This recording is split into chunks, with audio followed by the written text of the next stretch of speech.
Le agradecemos al doctor Bernardo Minet la invitación que le hace la maestría en Psicoanálisis, Subjetividad y Cultura de la Escuela de Estudios en Psicoanálisis y Cultura. Voy a presentar al doctor Bernardo Minet para quienes no lo conocen. Es médico psiquiatra, analista miembro de la Escuela de los Foros del Campo Lacaniano en Francia. Él ha acompañado como enseñante permanente e invitado muchas veces a los colegios clínicos del foro y también ha venido varias veces a Colombia con nosotros en la escuela y en la maestría, ha estado en 2 ocasiones anteriores. Entonces le agradecemos mucho la participación hoy para que nos comparta el trabajo que ha realizado sobre la inteligencia artificial desde el psicoanálisis. Entonces, bueno, también agradecemos y le damos la bienvenida a todas las personas que se han inscrito y que han participado, que están en este momento. Voy a dar la palabra a Manuel antes de que comencemos para quienes no estaban al principio, conozcan algunas de las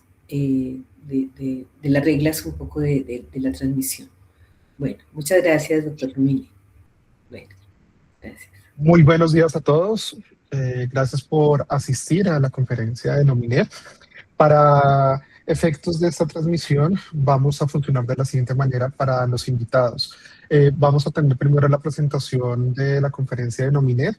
Una vez finalice, vamos a abrir el espacio para preguntas o comentarios. Entonces, cuando tengan alguna, hacia el final, únicamente levanten la mano que nosotros les damos los permisos para que puedan prender la cámara, prender el micrófono y la puedan realizar con Nominet y podamos tener una conversación con él al final. Cualquier duda, quedo atento, estaremos acá. Nominet, bienvenido nuevamente. Gracias. Muchas gracias, doctor Nominet. Bueno, y Gloria va a coordinar la sesión. Bueno. No, pues Bernard, adelante. Comencemos. Adelante. Sí. Buenos días a todos los colegas, especialmente los colombianos que me han invitado a tratar de ese asunto que nos preocupa hoy. Pero antes de hablar de la inteligencia artificial, que ciertos temen mientras que otros se maravillan con ella, tuve que documentarme seriamente, porque todo el mundo habla de inteligencia artificial, pero quizás pocos son los que saben de qué se trata exactamente. Frente a ese nuevo fenómeno, que en realidad no es tan nuevo, porque existen desde ya cierto tiempo bases de datos y motores de búsqueda que constituyen la base de la inteligencia artificial, y aquí yo podría mencionar la memoria de mi amigo Arturo Rojas, que fue el primero en proporcionarme uno de esos motores de búsqueda hace más de 20 años atrás. Frente a esa innovación recién ofrecida por las plataformas web, el público se enteró de lo que hasta entonces solo los expertos manejaban. Pero entre esos motores de búsqueda y la inteligencia artificial que se manifiesta hoy en día, hubo el surgimiento de ChatGPT, o sea, una máquina que finge dialogar con nosotros. Y eso engendró mitologías utópicas anunciando una posthumanidad, o al revés, desencadenó visiones catastróficas como la de la gran sustitución de la inteligencia humana por robots dotados de una capacidad estratégica y de cálculo muy superior a la nuestra, que acabarían por destruyéndonos. Hoy en día somos acostumbrados al uso de los robots, sea los robots domésticos que nos ayudan en el mantenimiento de la casa, sea los robots que son capaces de ayudar a los cirujanos en operaciones difíciles, sea los robots que nos contestan cuando preguntamos cualquier cosa en el web. Personalmente, lo que más me cuesta es precisamente tener que lidiar con un robot que sustituye a un verdadero interlocutor. Esos robots fingen dialogar con nosotros mientras solo son máquinas.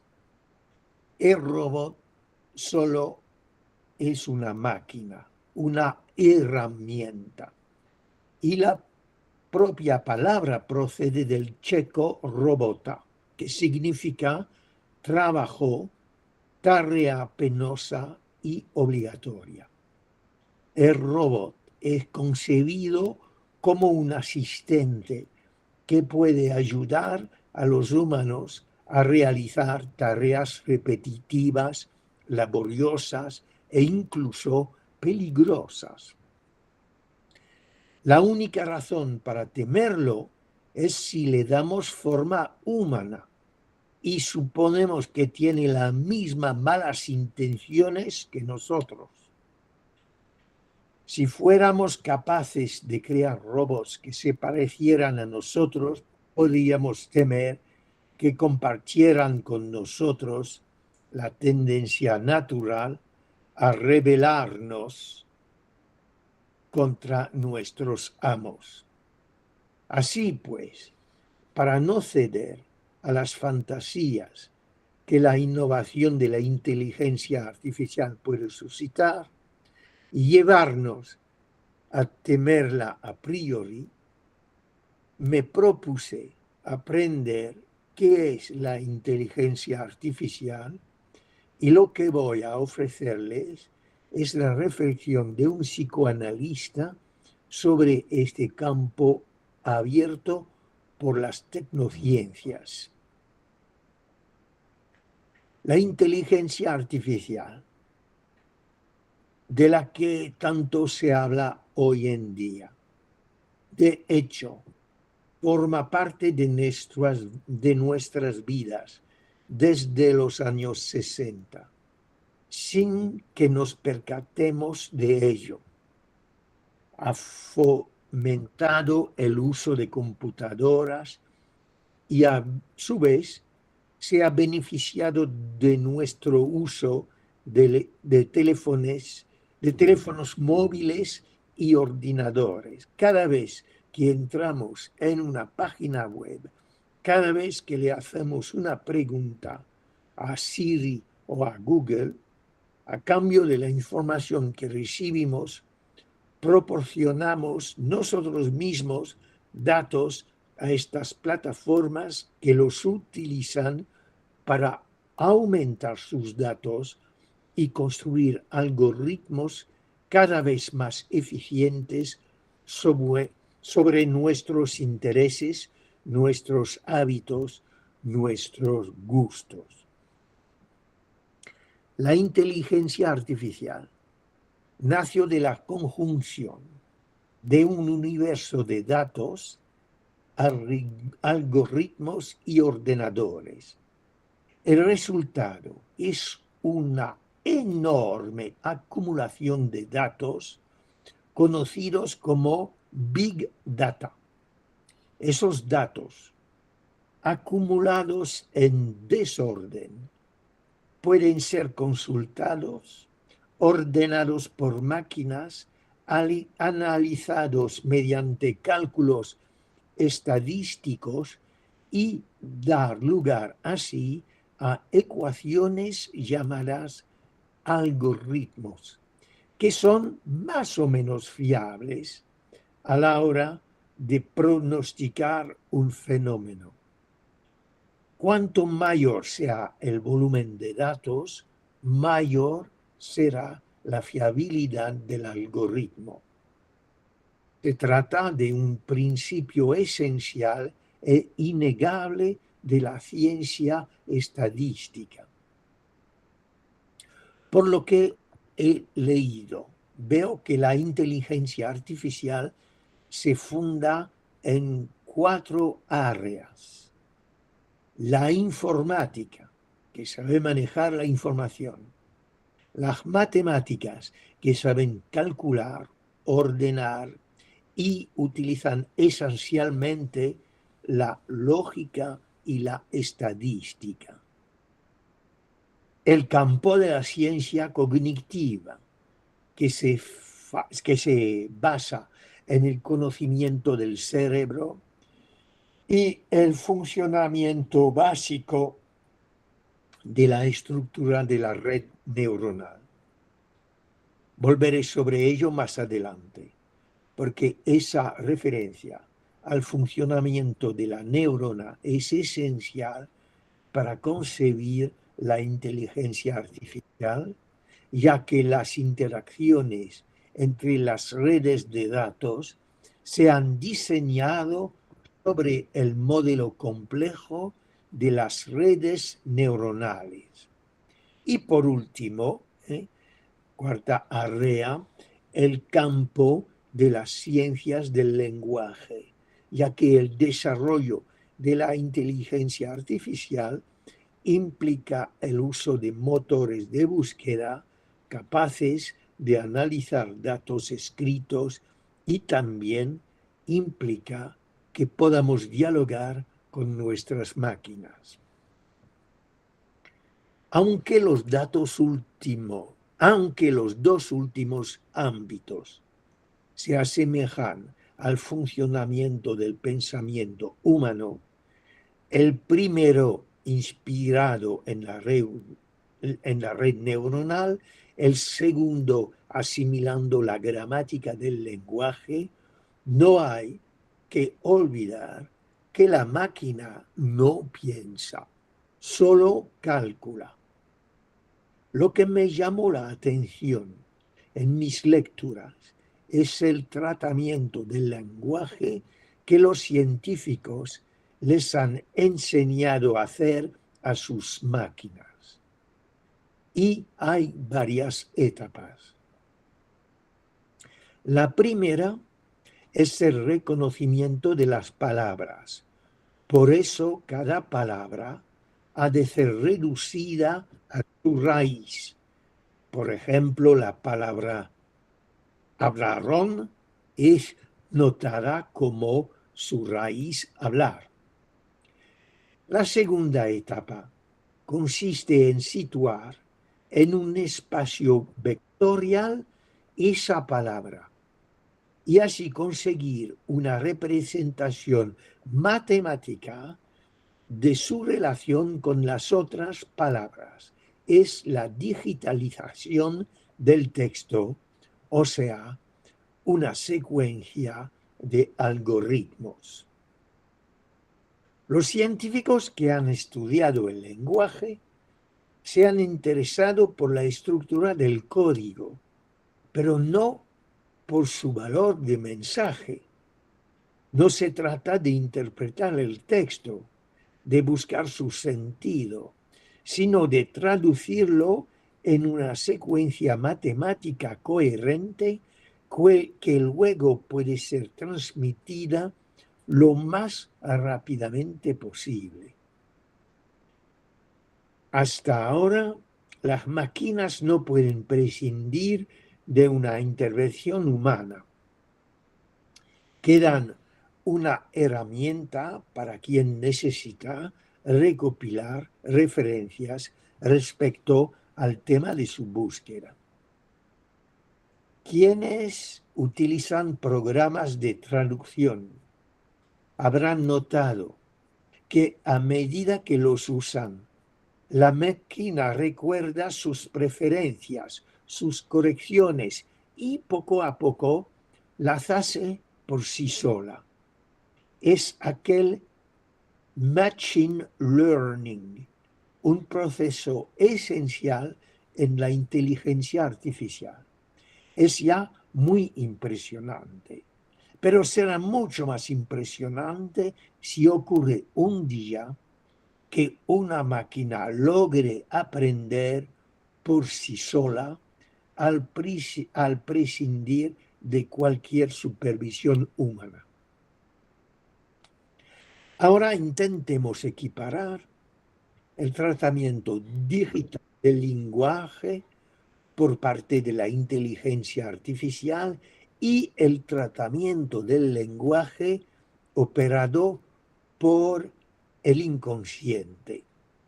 Los dos prescinden del sentido, pero la inteligencia artificial, gracias a la eficacia de sus algoritmos, limita los efectos de la contingencia. La inteligencia artificial solo articula las palabras en el marco de lo posible, de lo usualmente hablado, porque así es como aprendió a hablar. El resultado es que la inteligencia artificial, cuando finge ser un interlocutor, habla de modo totalmente conformista. No puede sino hablar el discurso común. En cambio, el inconsciente no usa el discurso común. No se interesa por lo posible. Su registro preferido es el de la contingencia. El inconsciente puede articular los significantes porque los encontró en el mismo momento o porque resuenan homofónicamente. De ahí la sorpresa generada por el lapsus, que puede dar lugar secundariamente a un chiste. El inconsciente es capaz de invención, de creación. No es el caso de la inteligencia artificial. Creo que podemos considerar el lenguaje articulado por las máquinas que hablan y dialogan con nosotros con el hablar de los autistas tipo Asperger. Habrán notado que esos sujetos a menudo hablan sin ningún efecto de voz, de modo monótono, pero su articulación gramatical es absolutamente perfecta. Los autistas hablan como máquinas. Sus lapsus son escasos.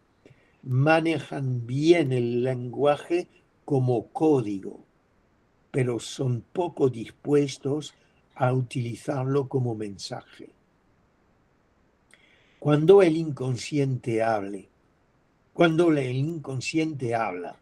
de repente solemos suponerle una intención, es decir, que suponemos que él nos manda un mensaje.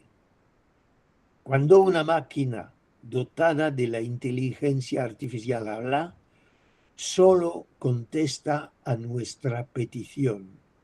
No habla de modo enigmático y no se nos ocurre suponerle la menor intención, salvo que a veces la máquina nos puede engañar. Recién me ocurrió una aventura curiosa. Yo acababa de exponer un trabajo en el marco de mi seminario sobre la diferencia entre ética y moral. Era un trabajo bastante estructurado, siguiendo un hilo lógico. Al día siguiente, a la mañana,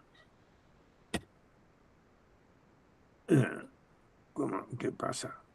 El día siguiente, a la mañana, recibo de una colega un mensaje acompañado de una grabación. Escuche, me dice la colega, esa conversación entre dos desconocidos que lograron infiltrarse en su seminario. Se trata de un diálogo entre dos personas desconocidas que comentan mi trabajo. Lo escucho y quedo pasmado. Esas dos personas han entendido perfectamente lo que yo quería decir, hasta siquiera lo ilustran con ejemplos sacados de lo suyo. En primer lugar, me siento muy honrado de que personas que no conozco hayan podido asistir a este seminario y hayan podido comentarlo tan bien y desarrollar mis ideas. Hasta que la colega me confiesa que esa grabación es el resultado de una búsqueda que ella hizo después de haber mandado el texto de mi seminario a ChatGPT y haber pedido un comentario bajo la forma de un diálogo. Ese diálogo muy razonable e inteligente no es sino el reflejo del pensamiento que desplegué en mi seminario. Si hubiera dicho tonterías, el diálogo hubiera sido un diálogo de sordos o de tontos. Ahora quisiera volver al punto que señalé con la referencia de la inteligencia artificial a la ciencia cognitiva. Lo que el data scientist llama neurona es en realidad una relación entre datos recopilados y un resultado. Tomemos, por ejemplo, un propietario que alquila pisos y que quiere saber cuál es la probabilidad de que sus inquilinos paguen o no paguen el alquiler.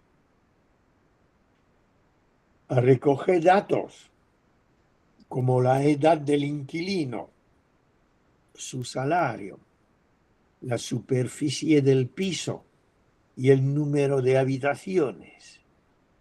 Estos son valores de entrada. A continuación, calcula la probabilidad de que el inquilino deje de pagar el alquiler. Es un sistema binario. 0 sería alquiler pagado, 1 sería el impago. Este es el valor de salida. Puedes ver aquí los valores de entrada y el valor de salida. Es un esquema que se parece al esquema de una red neuronal. Este sistema sencillo se vuelve más complicado si consideramos que las neuronas artificiales pueden organizarse en varias capas interconectadas. Por ejemplo, esto. Pueden ver conexiones complejas y un resultado. Tenemos que añadir que tal como en la organización de nuestro sistema nervioso, las neuronas están interconectadas, algunas reciben impulsos de otras neuronas que refuerzan su actividad, otras que la inhiben. Sin duda, los avances de la neurociencia a los data scientists les han dado ideas para la estructura de la inteligencia artificial. Este planteamiento es muy similar al de Freud en su esbozo de una psicología científica. Lacan se interesó en este esbozo y en el uso que Freud hizo del arco reflejo de la neurología. Lacan nota que Freud se alejó de ese modelo simple al imaginar otro tipo de neuronas que no se contentarían con transmitir el influjo recibido, sino que por el contrario serían capaces de retenerlo. Las llamo neuronas psi. Esas neuronas cumplirían su función en el proceso de la memoria. Lacan consideraba este pequeño paso al lado dado por Freud, el neurólogo, como momento decisivo del nacimiento del psicoanálisis. El psicoanálisis nació de este alejamiento de la neurofisiología.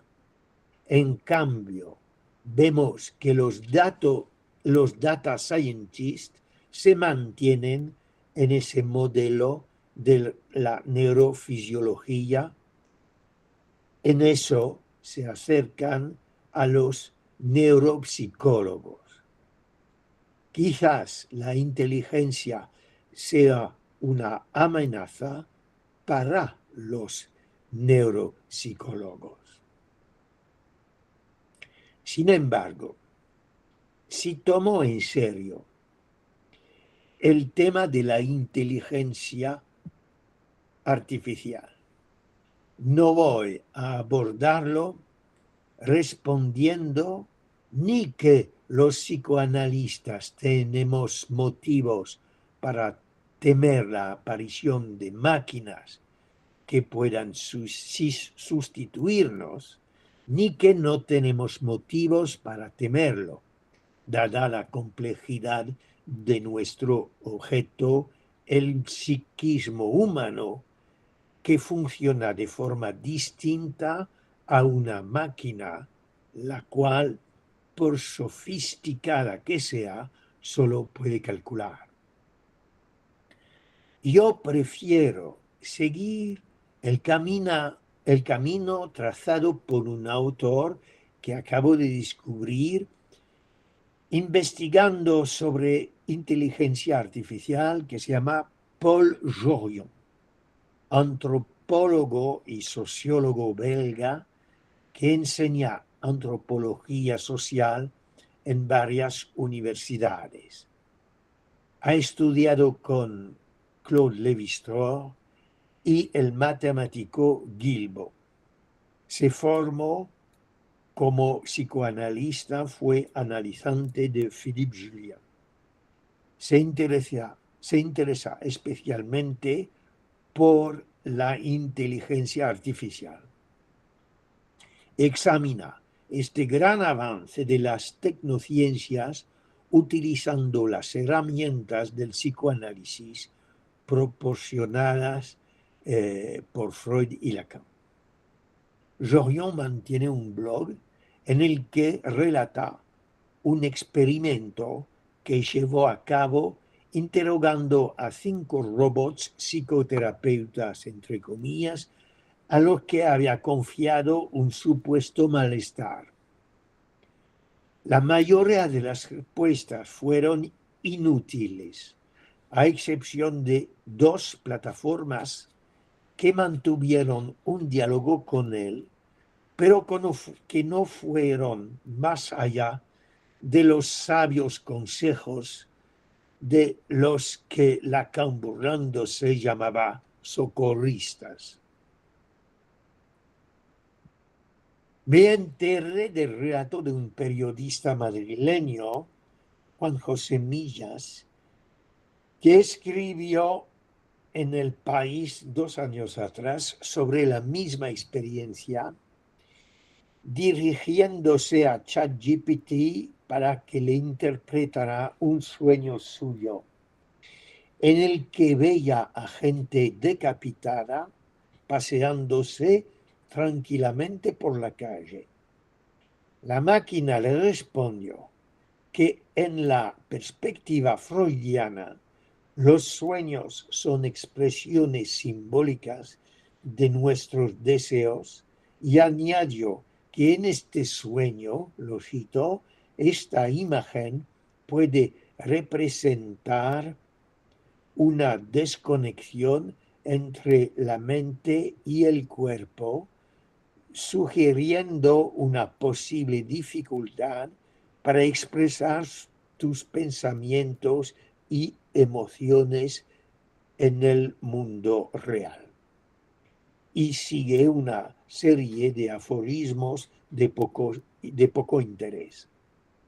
La máquina, por supuesto, solo puede referirse a un saber universal sobre los sueños, un saber universitario del que Freud de entrada se alejó para poder analizar sus propios sueños.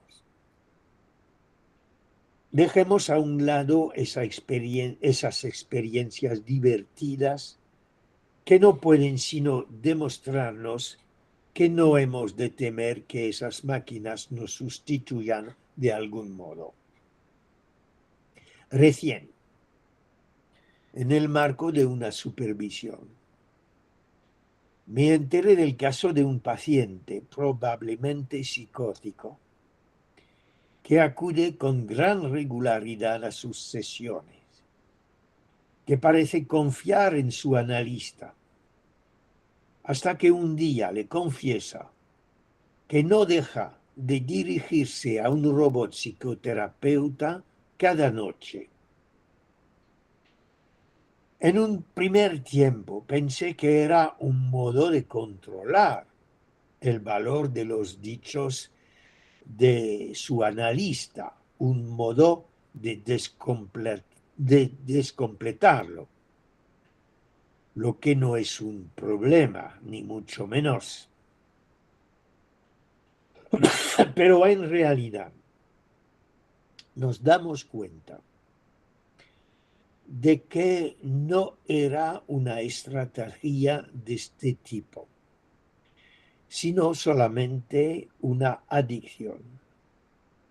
No podía ir a la cama antes de haber dialogado con la máquina, preguntándole cómo tendría que vestirse a la mañana, qué tipo de comida tomar, qué tipo de aparato comprar. Él necesitaba ser acompañado por esa voz benévola para saber cómo comportarse en la vida y tal vez para acallar otra voz que no era nada benévola. Esa viñeta clínica me pareció interesante como uso inteligente por parte de ese paciente psicótico, como uso de una máquina hablante que no le sea nociva y que no le impida acudir a su psicoanalista. Otra vez más, no creo que los analistas hemos de temer que la inteligencia artificial nos pueda sustituir. En vez de charlar sobre ese temor, prefiero seguir el camino trazado por Jorion y aprovechar el trabajo realizado por los conceptualistas de la inteligencia artificial para examinar los principios fundamentales del lenguaje. La cuestión es cómo distinguir entre pensamiento y cálculo. La máquina calcula. Los humanos pensamos.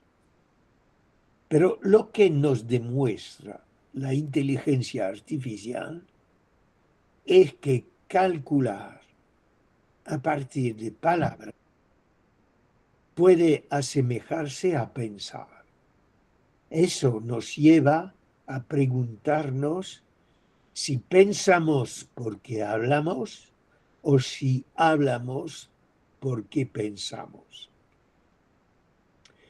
Parece más correcto decir que podemos pensar porque tenemos lenguaje, palabras. En un trabajo que hice unos años atrás sobre el lenguaje me referí a un autor a quien aprecio mucho, Jorge Semprún. Él escribió la mayoría de sus libros en francés. Lo explica señalando que no piensa de la misma manera en francés que en castellano. Las palabras y la gramática que una lengua proporciona participan en el pensamiento, a pesar nuestro. Así pues, pensamos con la ayuda de las palabras, y es la forma en que articulamos las palabras la que atestigua el pensamiento. La cuestión para los data scientists es cómo elegir la articulación de las palabras para imitar el pensamiento humano. Apoyándose en la noción freudiana de Bahnung, o sea, literalmente el camino trazado, la facilitación, como dicen en castellano, Jorion subraya que el vínculo entre dos significantes depende de la historia de cada uno. Existen vías privilegiadas que definen la personalidad, la historia, y yo diría que el camino trazado, la facilitación, atestigua esencialmente el modo de goce de cada uno. Freud hablaba del afecto como un elemento decisivo en la transmisión de los impulsos nerviosos entre dos neuronas. Este afecto se caracteriza por una gran cantidad de excitación. El sujeto puede buscar reencontrarlo, repetirla o al revés buscará evitarla. Por tanto, podemos considerar que las primeras impresiones que percibimos y que registramos como significantes serán decisivas para orientar la articulación entre significantes según los caminos así trazados que definirán nuestra forma de pensar. Pero al fin y al cabo, esto no es más que un proceso primario que podría definirse como mecánico en la medida en que es un automatismo difícil de contrarrestar. Hasta ahora, las máquinas dotadas de inteligencia artificial han logrado imitar esos caminos trazados para articular los significantes. Pero en la máquina no es el afecto ni tampoco el goce que orienta la articulación de los significantes. Es la exigencia de un cálculo lo más eficaz posible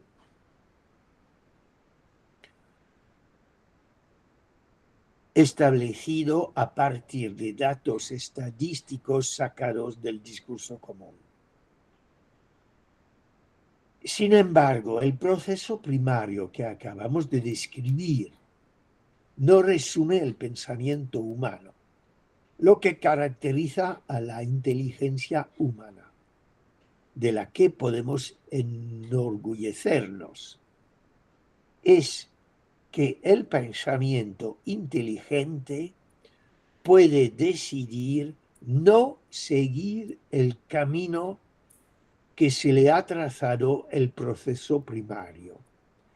Así que la verdadera pregunta es si una máquina que ha sido preparada y educada para pensar, bien será capaz por sí sola de cambiar de opinión de forma adecuada.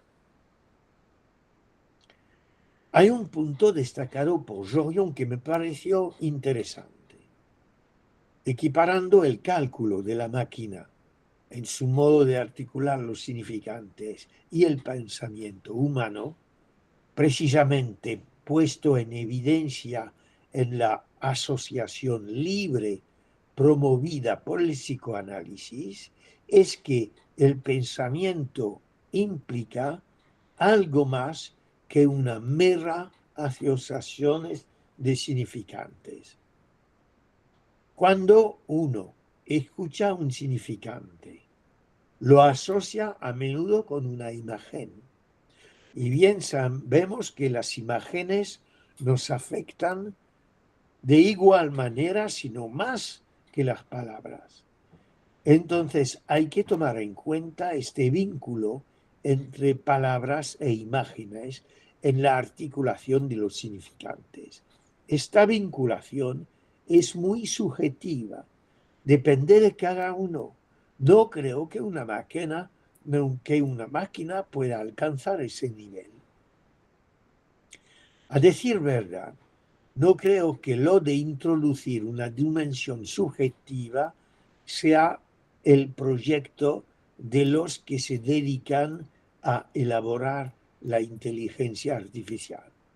Muy al contrario, la inteligencia artificial pretende eliminar los efectos de la subjetividad en los cálculos y en el razonamiento de los humanos. Dicho de otro modo, la inteligencia artificial pretende contrarrestar los efectos de nuestra tontería natural. No sé si se han dado cuenta de que Lacan a veces elogió la tontería. Pero volvamos a nuestro asunto. La inteligencia artificial y el saber del psicoanálisis. De mis lecturas sobre la inteligencia artificial pude deducir que los data scientists han tomado en cuenta el saber del psicoanálisis. Han leído a Freud muy de cerca, especialmente su esbozo, que es un texto que los propios analistas a menudo dejan de lado. Los data scientists se han interesado por los resultados de la asociación libre y por el enfoque de Lacan sobre el inconsciente estructurado como un lenguaje. Leyendo a Jorion, veo que algunos analistas, dichos lacanianos, han cooperado con los científicos. Menos mal. Creo que estos científicos no son, como ciertos conductistas, enemigos del psicoanálisis. No es su proyecto. Estos científicos han aprovechado el saber del psicoanálisis para estudiar la articulación entre los significantes en el pensamiento.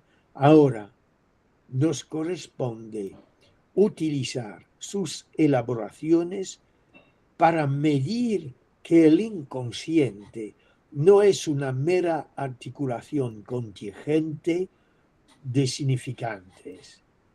La noción freudiana de Bandung, o sea, la facilitación, contradice esa hipótesis. Y la advertencia de Giorgio, subrayando que lo imaginario entra en juego en esa facilitación, me dio a pensar en esa facilitación en términos de anudamiento. Por eso, para finalizar mi ponencia, quisiera volver en el concepto del inconsciente real tan de moda en nuestro ámbito. Lo cierto es que Lacan, al final de su enseñanza, ha considerado el inconsciente como real. Pero no por eso tenemos que asimilar el inconsciente como si fuera reducido al registro de lo real en el nudo Borromeo.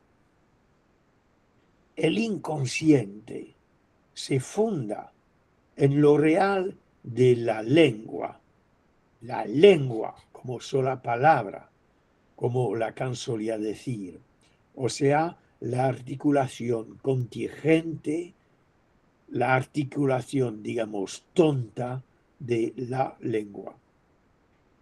Pero eso no basta para establecer la estructura del inconsciente, esa articulación real de la lengua, esa articulación insensata, se anuda al registro de lo simbólico.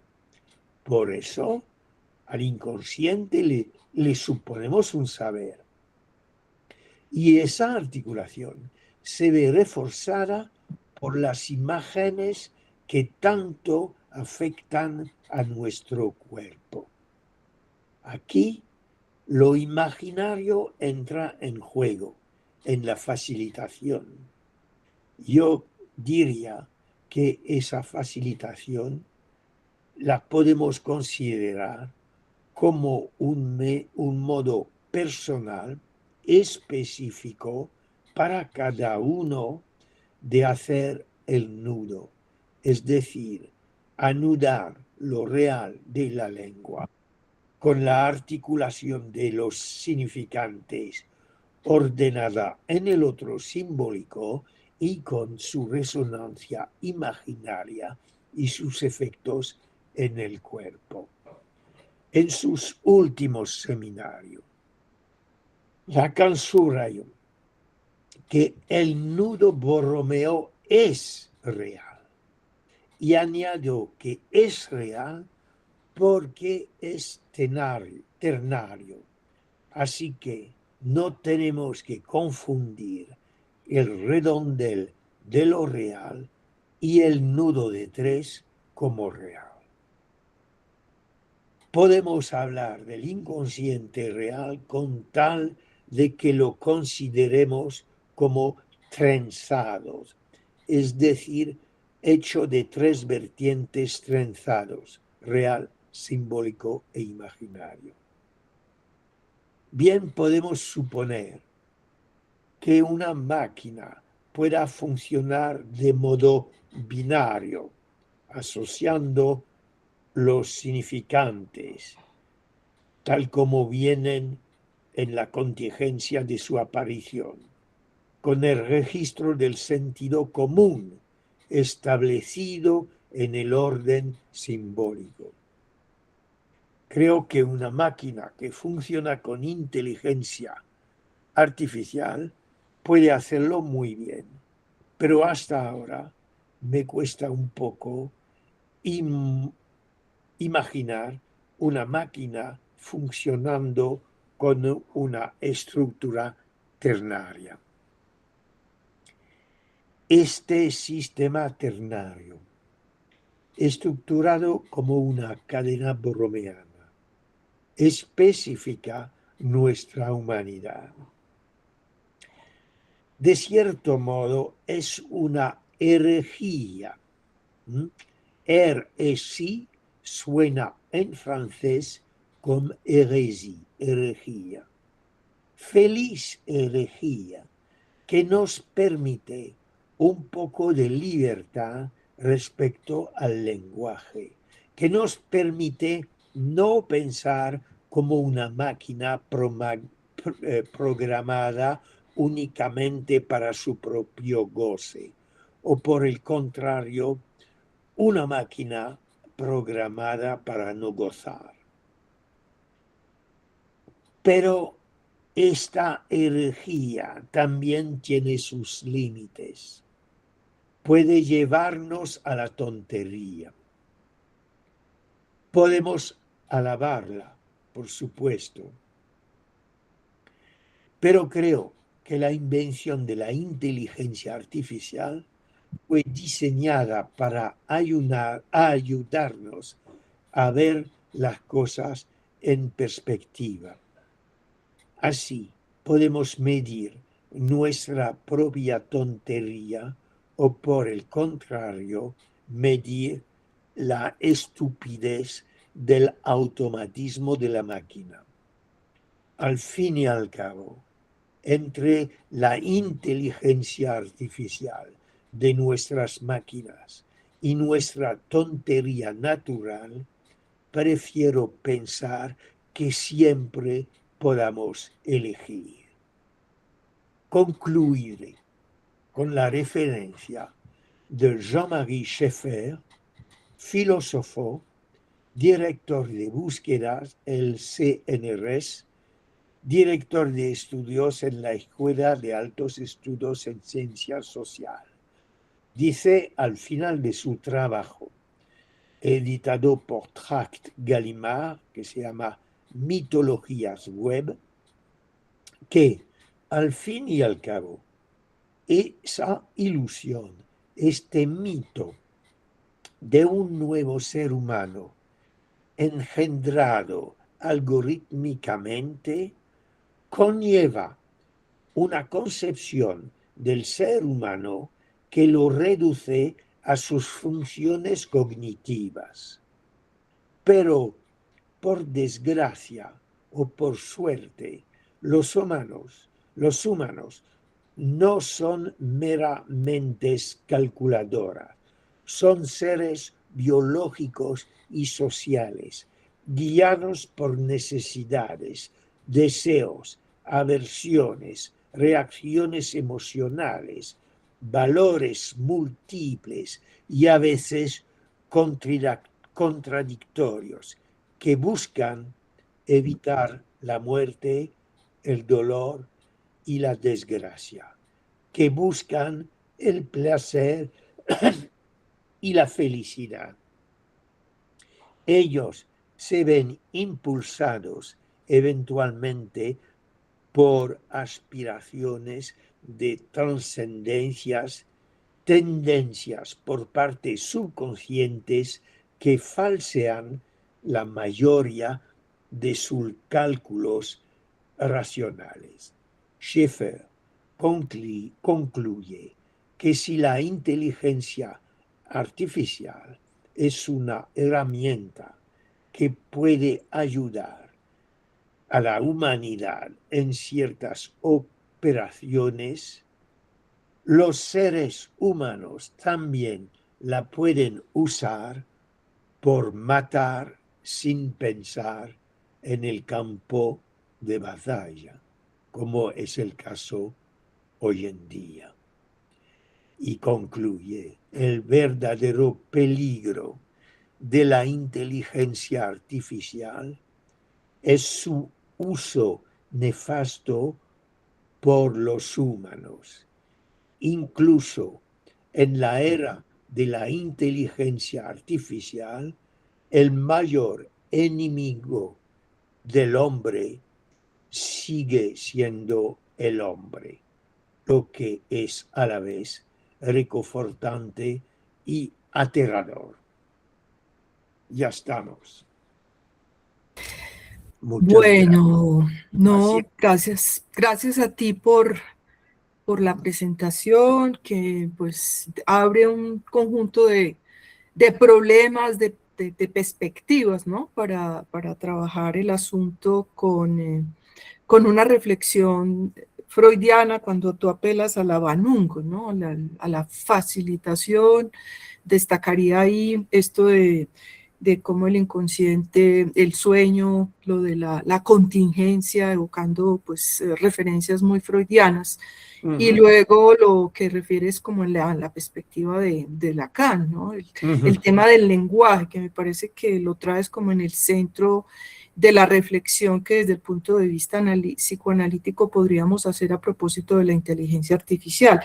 Y ahí pues recuerdas esta referencia lacaniana del inconsciente estructurado como un lenguaje, pero también las elaboraciones del inconsciente pues real. Pues para mí es como una serie de problemáticas las que tú abres, que bueno, será necesario ir desglosando para quienes nos interesamos en este asunto en particular. Yo quisiera pues dar la palabra a los asistentes, los que quieran intervenir, hacer preguntas.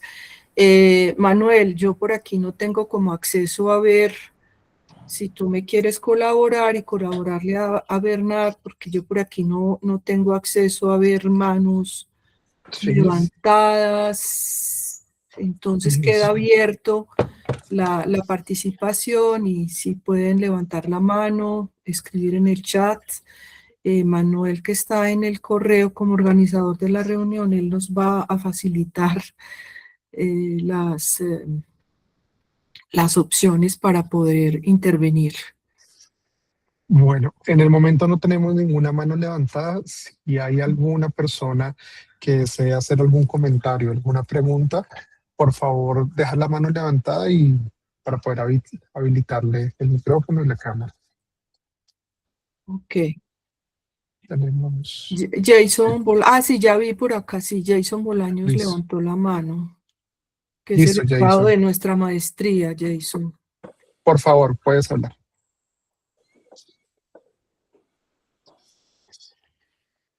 Muy buenas tardes, doctor. Muchas gracias por tan generosa conferencia y charla.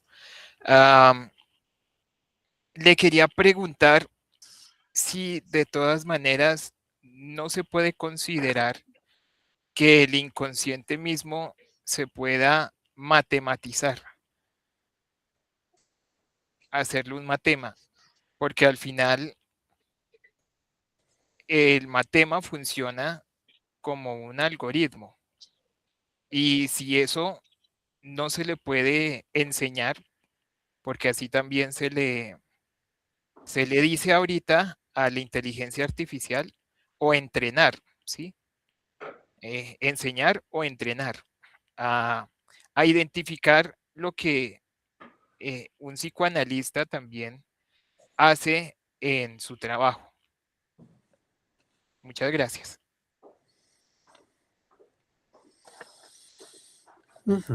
Bernard, ¿te parece si recogemos alguna otra o Sí, sí, prefieres sí, ir sí. respondiendo? No Sí, sí, a sé, ver. Manuel, ¿hay algo más?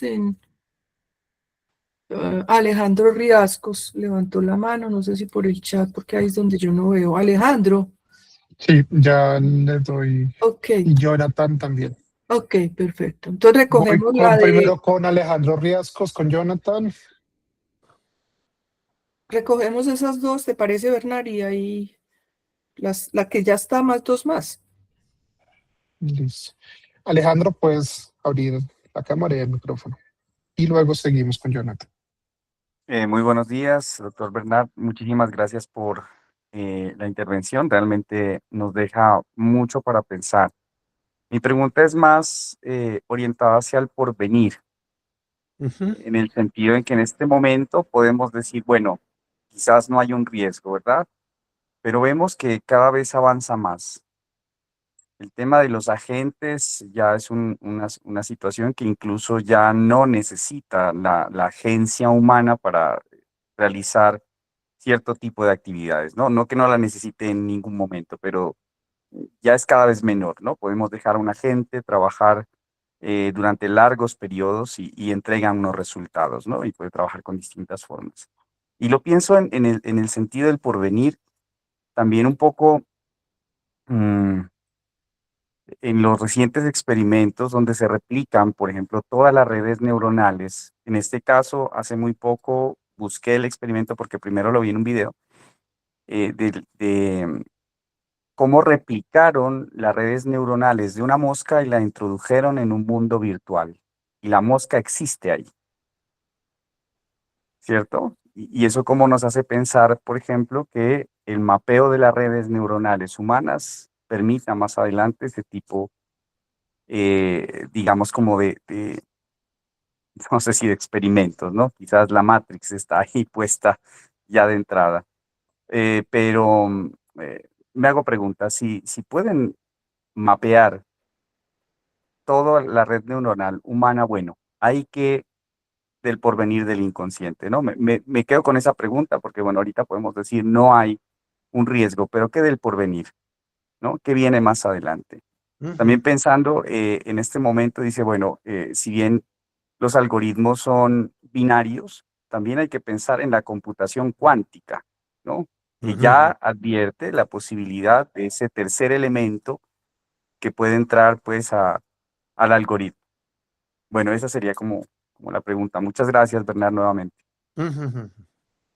Listo, vamos con Jonathan. Jonathan.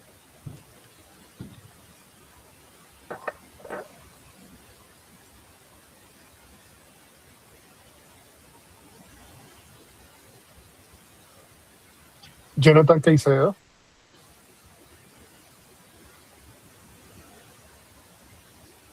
No te escuchamos, Jonathan.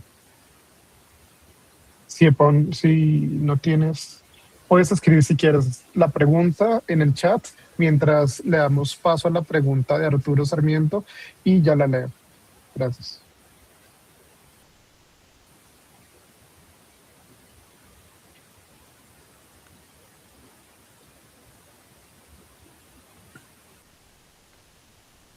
Arturo, por favor. Ya listo.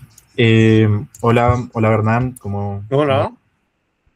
muchas gracias por la ponencia.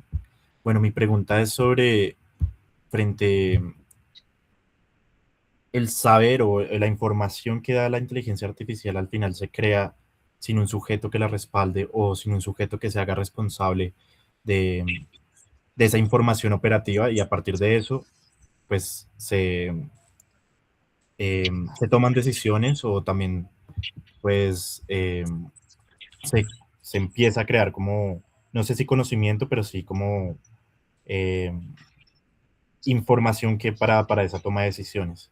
Entonces mi pregunta es como, ¿en qué, o sea, como en qué estatuto puede estar ese saber que no tiene ningún responsable o que no tiene ningún sujeto a quien hacerse responsable y que a la vez afecta discursivamente, pues, o en un nivel como del lazo social, los efectos de una sociedad? Entonces es como frente a tanto como la problemática que esto puede traer, como también cómo se puede ver eso en un sentido como en los discursos de Lacan.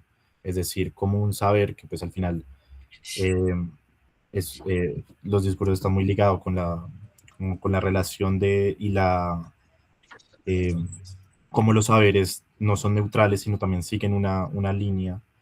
Entonces, es esa la pregunta, como que en qué estatuto estaría un saber que funciona por sí mismo y que aparte que funciona por sí mismo, no tiene un responsable subjetivo. Y tenemos una última pregunta, si quieren, Sí. para Ok. darle paso y ya cerramos esa primera parte de preguntas. De Esteban Obando.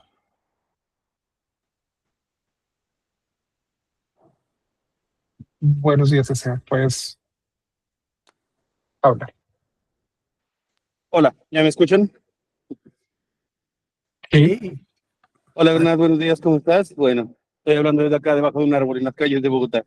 Estaba escuchándote y me venía una pregunta, porque mientras te escuchaba pensaba en El hombre bicentenario, la película de Robbie Williams, ¿no? Este robot que se vuelve humano al morir, y también en un cuento de Asimov que habla sobre la predicción de delitos y que es una supercomputadora que puede rastrear quién va a ser un posible asesino y activa preventivamente la policía para que el delito no se cometa. Y justamente tanto en la película como en el cuento, el tema de la muerte está en juego porque es la computadora la que busca morir. Te iba a preguntar cómo pensar la muerte, porque como la muerte para el humano también está excluida de la inconsciente, ¿sí o no? ¿Cómo pensar la muerte en el campo pues que ya estamos hoy en día, en la inteligencia artificial? Y pienso mucho en el hombre bicentenario. Cuando él lucha por ser hombre, pues todo el mundo se lo negaba hasta que muere y ese día es considerado humano, la muerte. ¿Cómo se Y te iba llama a la preguntar, película? ¿Cómo se llama la el hombre película? bicentenario, El, el hombre bicentenario, el el hombre hombre bicentenario. Ah, bueno. bicentenario. No, no la Y vi, no por la otro vi. lado, eso. Y por otro lado, finalizabas con una frase que me gustaba mucho, me gustó mucho. El hombre es el peor enemigo del hombre. ¿Crees tú que algún día el ser humano va a conocer un enemigo más grande que la misma humanidad? Bueno, eso preguntaba yo. Gracias. Bueno, vamos a tratar de dialogar a partir de todo lo que ustedes me han dirigido. Respecto a la pregunta de Jason, no hasta ahora, no pienso que una máquina pueda entrar en el campo del inconsciente. Porque justamente creo que aunque Lacan introdujo un montón de matemas, no creo que el inconsciente se pueda matematizar. Quizás de modo cuántico, pero todavía no estamos en ese punto, creo, con nuestras máquinas. Entonces, no creo que el inconsciente se pueda matematizar.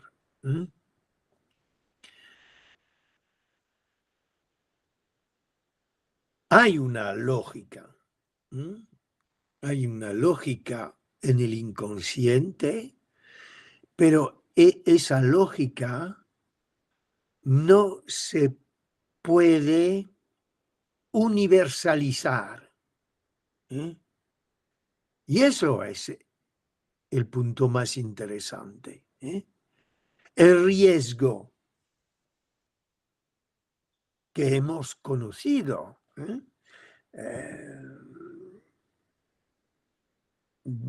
a partir de la invención freudiana, el riesgo era de hacer del saber sacado del psicoanálisis un saber universal.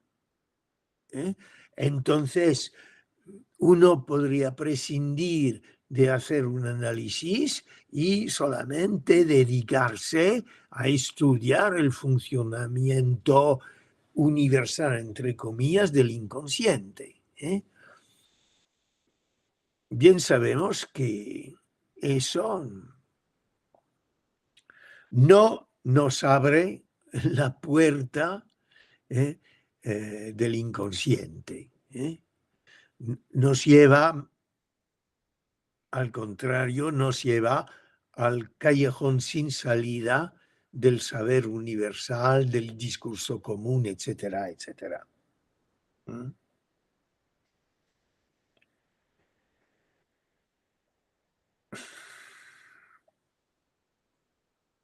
Alejandro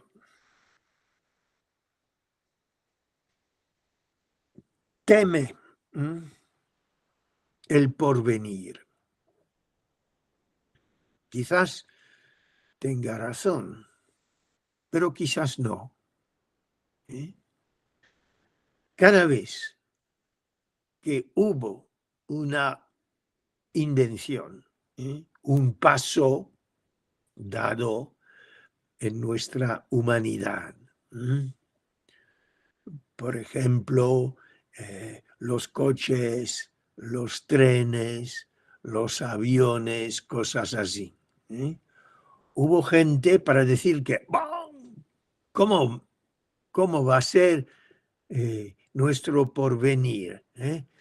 Y nuestros cerebros caminando con tan velocidad, etcétera, etcétera. Cada vez que hay una invención, hay una cierta, bueno, desencadena fantasmas que nos llevan a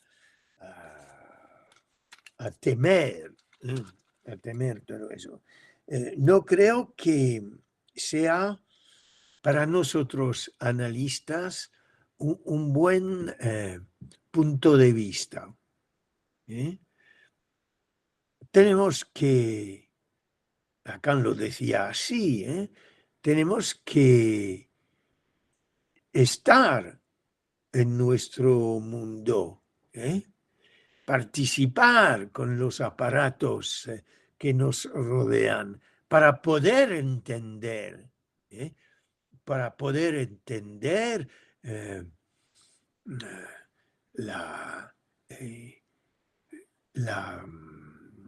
la vivencia de nuestros pacientes. Es muy importante.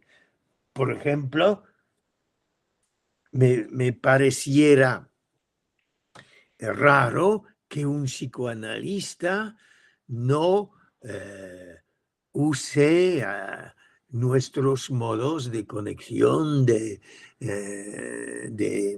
para trabajar, etc. Yo sé que los hay que rechazan todo eso, pero se ponen aparte. Se ponen aparte.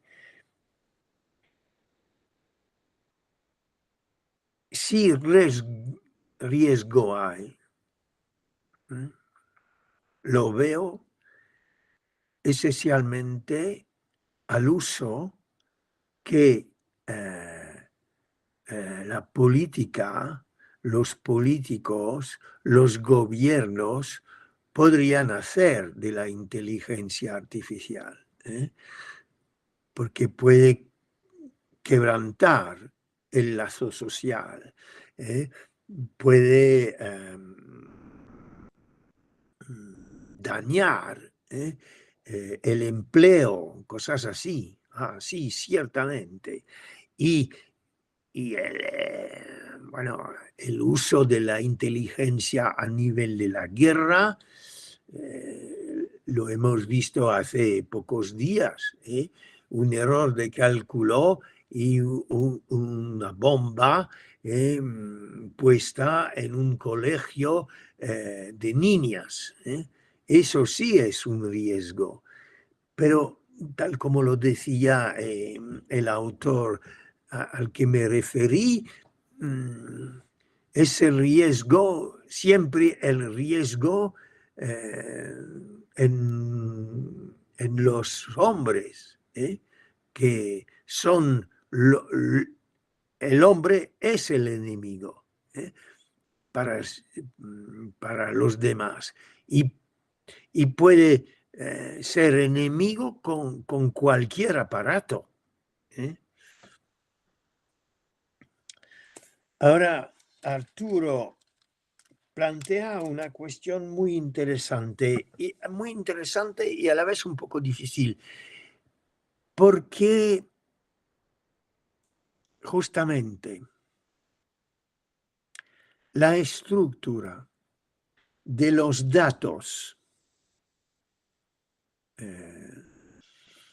enormes de la que la inteligencia artificial dispone, constituye quizás un saber, pero un conocimiento no.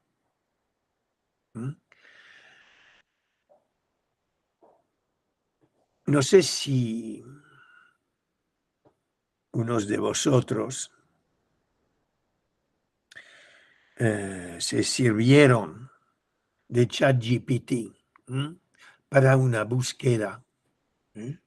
Yo lo hago de vez en cuando. Habrán visto que la máquina solo puede responder a partir del saber que ella tiene. Primer punto. Segundo punto, este saber. La máquina no puede juzgar si es justo o falso. No lo puede juzgar. Solo puede juzgar que hay este saber. Hay personas que se han dedicado a trabajar la cuestión de no sé qué y han escrito cosas así, y de ahí sale un saber. Pero ese saber puede ser justo o falso. Y bueno, eso no es realmente un problema, porque se puede corregir la máquina. Y me ocurrió varias veces. Preguntó por dónde Lacan habla de... ¿Cómo era la cuestión? No recuerdo. Yo estaba buscando una cosa y pregunté dónde Lacan habla de no sé qué. Y la máquina responde cosas falsas. Y yo digo, eso es falso. Y la máquina responde, sí señor, usted tiene razón, es falso, lo hemos corregido. Y la máquina corrige, etc. Pero todo eso es del lado del saber, pero no hay ninguna persona buscando un conocimiento. No hay ningún deseo de saber. Y lo más importante para mí es que esas máquinas hoy en día son totalmente incapaces de inventar. Totalmente incapaces de inventar. Pueden ayudar los que están buscando datos. Sí, absolutamente. Pero pensar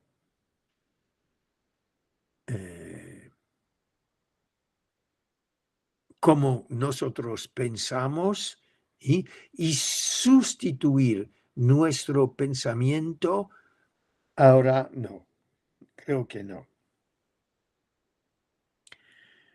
El tema de la muerte, Esteban.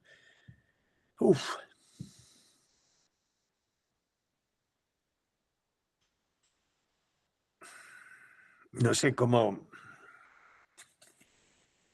Bueno, lo que tú mencionas es el universo fantasmático que se abre con estos aparatos, fantasmagorías terribles, etc. Creo que tenemos que tomar todo eso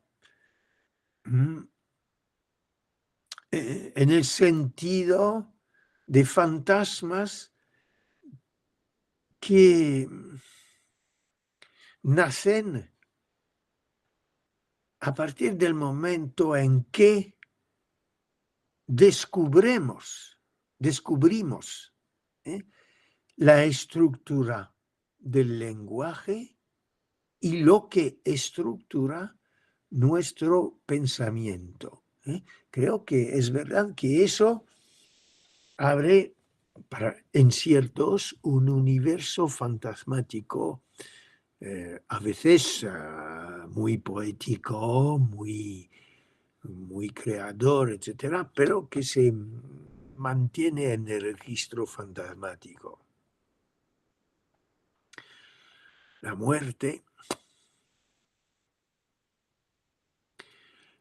creo que sí hay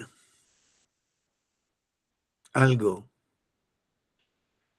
que por suerte escapa de cualquier cálculo, es la muerte. Y menos mal, a mi modo de ver. Menos mal.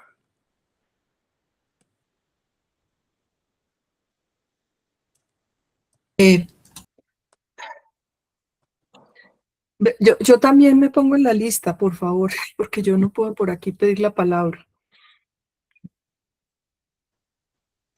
Manuel, le damos la palabra a Pío y después la tomo yo. Claro que sí. Ok. Listo. Pío, buenos días. Buenos Ya días, pues, Pío.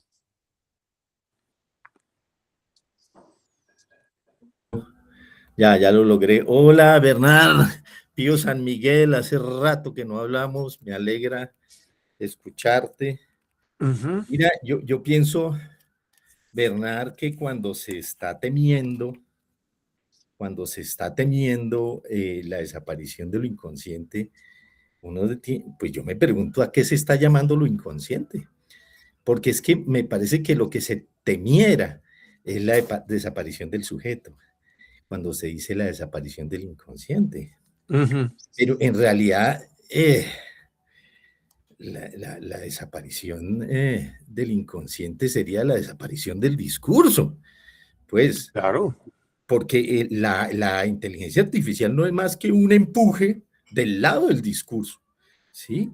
Y esa es la definición del inconsciente, discurso del otro, ¿sí? Entonces, lo que hay ahí es un discurso del otro, pero de ninguna manera se logra tocar, digamos, lo fundamental de aquello que el psicoanálisis, justamente aquello a lo que le da la palabra y aquello que justamente interroga en relación con ese discurso y el sujeto que hay ahí. Entonces, pues una cosa como la inteligencia artificial es una maravilla de máquina, pero jamás logrará tocar, digamos, al inconsciente. ¿Por qué pienso que no? Porque en términos lógicos, puramente lógicos, para poder tocar al inconsciente, esa máquina tendría que aceptar algo que no puede aceptar, la contradicción. No puede aceptar elementos fundamentales como el síntoma, porque se destruiría a sí misma. El goce no puede estar ahí, está afuera, está como un saber del cual yo puedo hablar y hablar un discurso, pero la inteligencia artificial está muy lejos de poder de alguna manera tocar lo fundamental de aquello que el inconsciente está señalando, el problema del deseo, está muy lejos, puede transformarlo en otra cosa, pero yo ahí no tengo ningún temor en ese sentido, y creo en efecto, vuelvo a lo primero, hay que diferenciar a qué está llamando lo inconsciente y a qué estamos llamando cuando hablamos de ese producto, ese hashton, eso que surge como efecto del enganche de los significantes que están en el discurso del otro, pero que justamente nunca pueden ser absorbidos por esa máquina, ¿no? Totalmente de acuerdo. Totalmente de acuerdo. Por eso yo dije que los que pueden temer ser sustituidos por la máquina son los cognitivas, pero los que toman en cuenta el inconsciente no han de temer esto. Yo pienso que tal vez esa invención puede dar a luz a otro fenómeno del inconsciente. Me explico. ¿Cómo surgió el inconsciente en los años de Freud? De Freud y el neurólogo. La ciencia acababa de descubrir la lógica de las parálisis. Tal daño en tal nervio lleva a tal parálisis. ¿Y qué sucedió? Sucedió justamente el surgimiento de una clínica,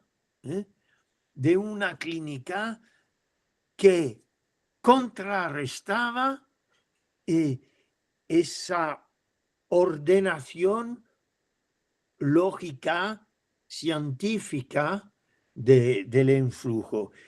Quizás el surgimiento de esa grande innovación de la inteligencia artificial va a animar a surgimiento increíble del inconsciente. Y yo me parece que eso puede suceder, pero desaparición del inconsciente no lo veo así, ni lo temo,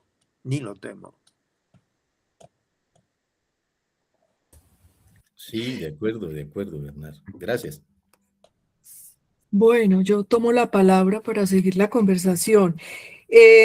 Sí, a propósito de estas fantasmagorías, precisamente tú hacías una alusión al comienzo cuando voy a traer dos cosas que tú dijiste. Es como de suponerle a la máquina las mismas malas intenciones que las nuestras, ¿sí? Sí. O sea, la maldad del otro, ¿sí? El otro goza, ¿sí?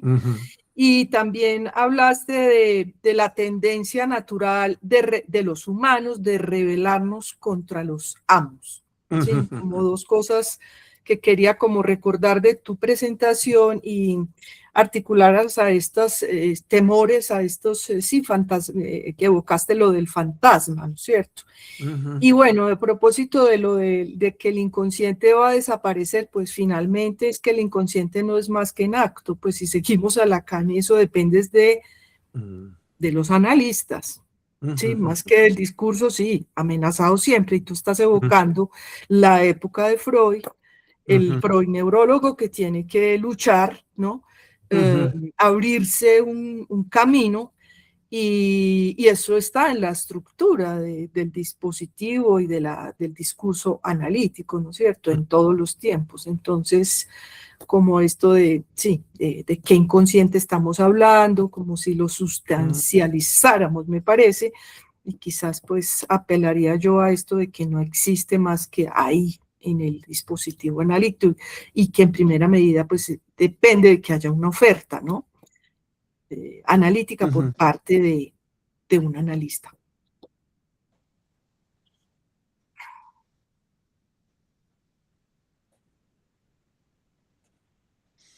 Sí, estoy de acuerdo contigo. Creo que... Disculpa, Bernardo, tenemos también sí. otra pregunta, o esperamos después de la de Gloria.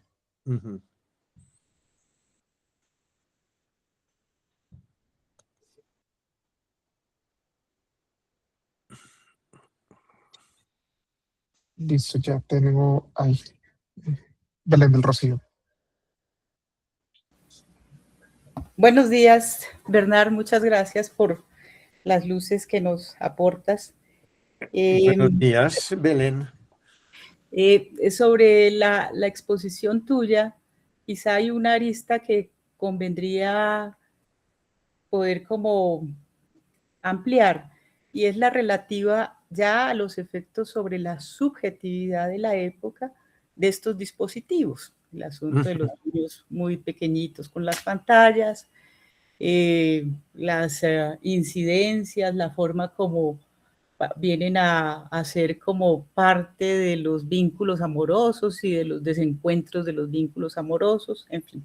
Entonces ya hay unas incidencias sobre la subjetividad de la época. Otra cosa, desde luego, es aquella que se refiere a partir de los efectos, pues a qué lugar vendría el analista, cómo ofrecería o se ofrecería en un lugar respecto de esos gadgets, de esos objetos a los que está amarrado, ¿sí? ¿Cómo entra ahí en juego? Ese asunto me parece importante, como registrar algo como de esos efectos que ya hay, ¿sí? La hinchazón de lo imaginario, habitualmente, como tú decías, las máquinas suelen contestar en espejo lo que el sujeto espera, si está muy bien, siempre está de acuerdo. Eso de un lado. Y por otra parte, a partir de lo que planteabas, simplemente quería como subrayar como el interés que presenta el asunto de las formas de anudamiento singulares, absolutamente singulares. No es solo, lo decías bien, las contingencias, ¿sí? Está el asunto de las facilitaciones y de los caminos de goce que esas facilitaciones crean. Y hay una singularidad y quizá respecto de estos usos, lo que aparece ciertamente son universales y eventualmente particulares, pero la absoluta singularidad de lo que se juega en términos del anudamiento para cada quien es algo que es imponderable. Eso. Yo quería decir algo, pues es con respecto a esa, pues caminos completamente opuestos entre la inteligencia artificial y la relación de la inteligencia artificial y el psicoanálisis, ¿no?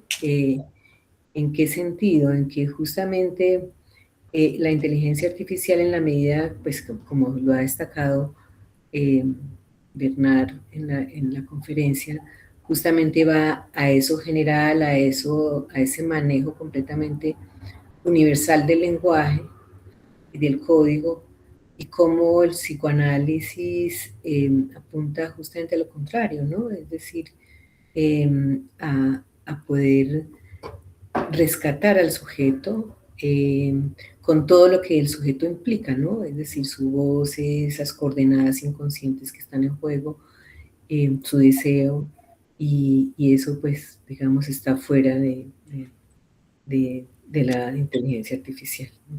Pues quería señalarlo y destacarlo sobre lo que nos señalas en la conferencia, ¿no? Que, como bien lo dijo Gloria inicialmente, pues nos da muchas luces y muchos elementos para pensar este problema. Muchas gracias.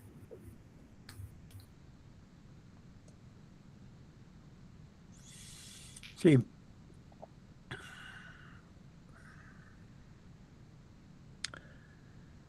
Creo que tendríamos que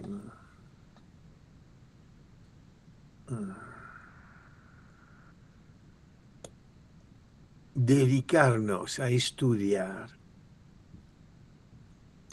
cuál es el resorte de todas estas fantasmagorías que nacen con estas invenciones.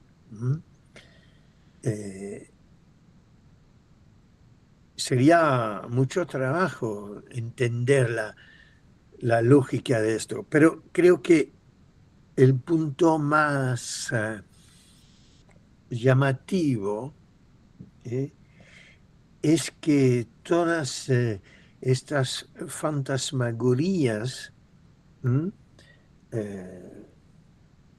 participan del poder deslumbrante de la palabra, pero de una palabra desconectada del discurso.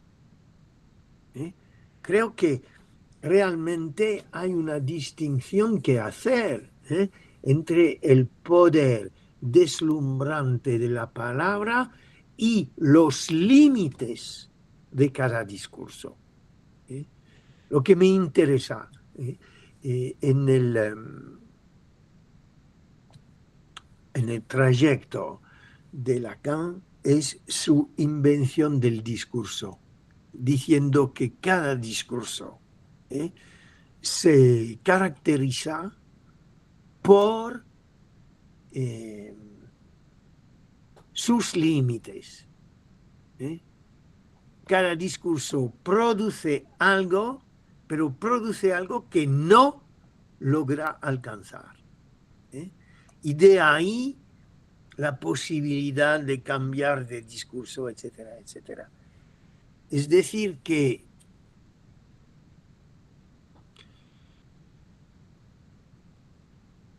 hasta ahora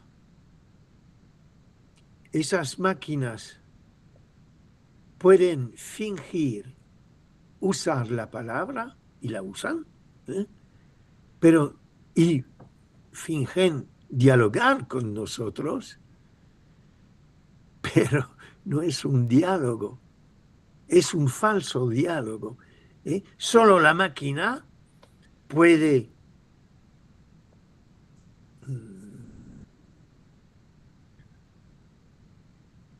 ¿cómo decirlo? Puede reenviar nuestro propio mensaje.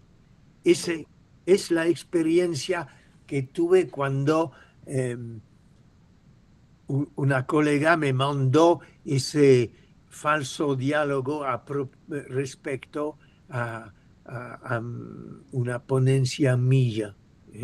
No era un diálogo, sino un comentario justo e inteligente de mi propia palabra.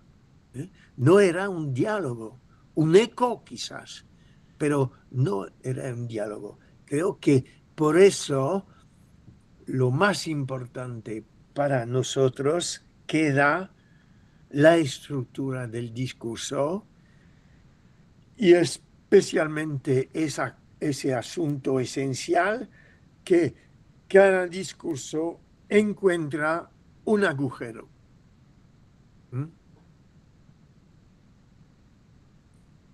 Y bueno, es verdad que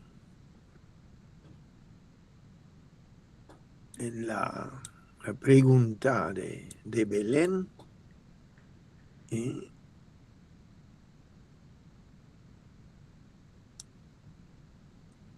me lleva a decir que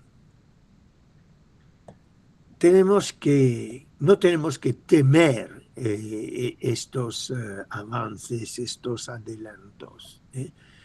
Tenemos que acostumbrarnos a esto, aprovechar la ocasión de, por aquí, con el trabajo de Jorion, yo vi que esos avances de la ciencia neuronal y de la inteligencia artificial, de cierto modo,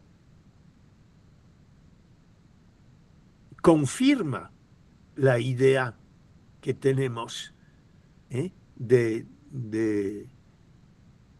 inconsciente estructurado por el lenguaje.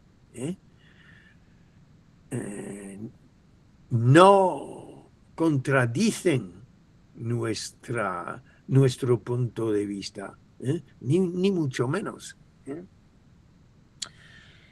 Ahora nos queda como tarea bastante importante ver en qué lugar tenemos que estar con todos estos aparatos, todos estos nuevos modos de conexión, etc.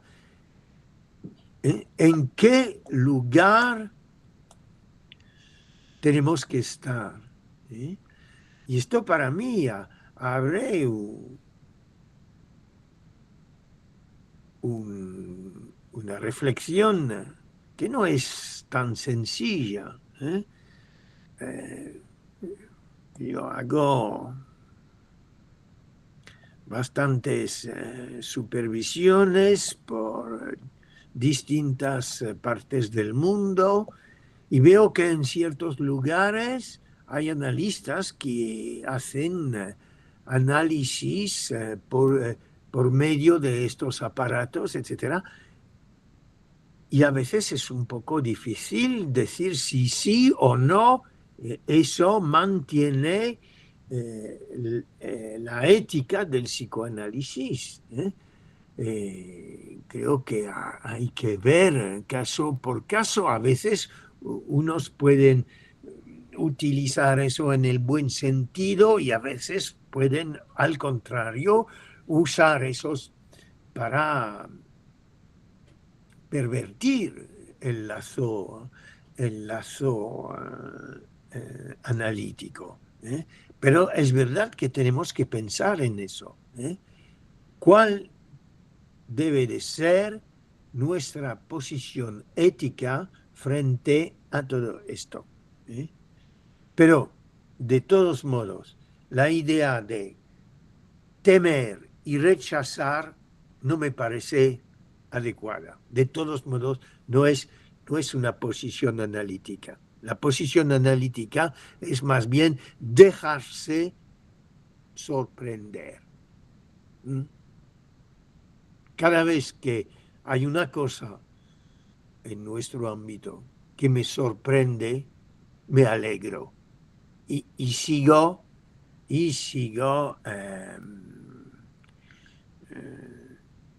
entusiasmado por el psicoanálisis.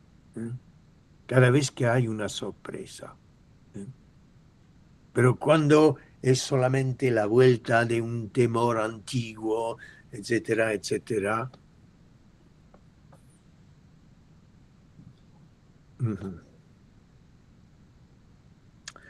Bueno. Bueno, yo creo que pues si no hay más intervenciones, yo creo que ya es 1:00 p.m. para nosotros y para ti 7:00 p.m. Sí. En Francia, entonces pues podemos ir terminando. Pues reiterarte los agradecimientos por haber aceptado la invitación a compartir este trabajo que tú vienes como realizando desde hace algún tiempo. Pues muy grato volverte a tener en Colombia, en Bogotá, así sea de esta manera virtual. Y bueno, pues yo reitero también que son unos aristas de trabajo que tú nos abres para pensar muchas cosas. Y bueno, también agradecer a los que aceptaron la invitación a asistir a esta actividad. No sé, Carmen Lucía, si tú quieres decir algo para cerrar. Sí, pues de nuevo agradecerle a Bernard haber aceptado esta invitación y esperamos en otros momentos volver a conversar sobre todos estos temas y muchos otros que seguramente son de interés tanto para Bernard como para nosotros. Muchas gracias. Y gracias a todos los asistentes por la aceptación a este trabajo. Bueno, Bernard, un abrazo. Un abrazo. Chao, que estés bien. Bueno. Chao. Había